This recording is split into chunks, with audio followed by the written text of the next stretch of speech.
ஆச்சி அதிரசமா விடுங்க, கையில தட்டி சூடான எண்ணெயில பொரிச்சா அதிரசம் ரெடி. நம்ம ஊரில் விஐபிகளின் வருகைக்காக பப்ளிக்கை சாலையில் தடுத்து நிறுத்தி வைப்பது போலீசாரின் வழக்கம்.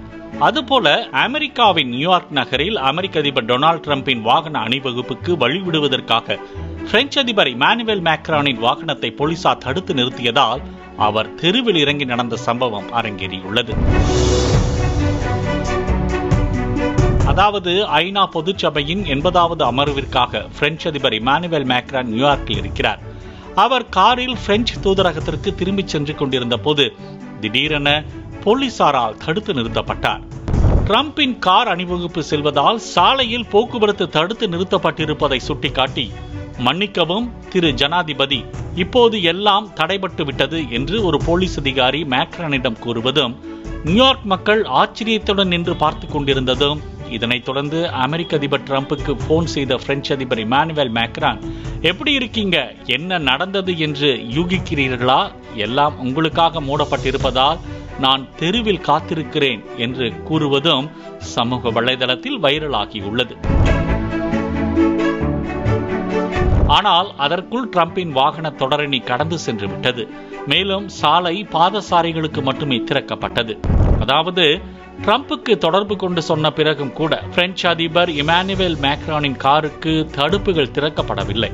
இதனால் பிரெஞ்சு அதிபர் தனது காரில் திரும்பி வராமல் டிரம்புடன் போனில் தொடர்ந்து பேசிய போதும் கால்நடையாகவே தனது பயணத்தை தொடர்ந்தார்.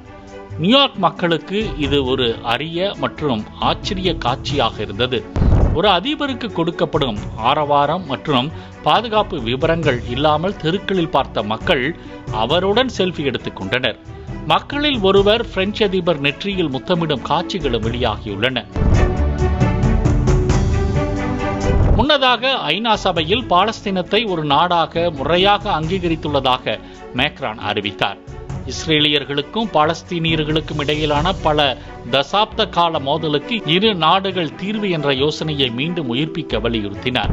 சமாதானத்திற்கான நேரம் வந்துவிட்டது என்றும் காசாவில் நடந்து வரும் போரை எதுவும் நியாயப்படுத்த முடியாது என்று மேக்ரான் கூறினார்.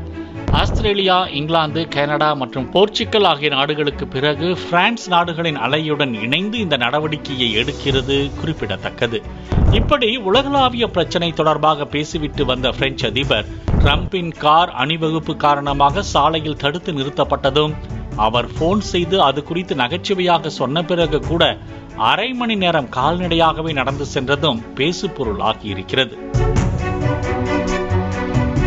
ஆச்சி அதிரசமா விடுங்க, கையில தட்டி சூடான எண்ணெயில பொரிச்சா அதிரசம் ரெடி.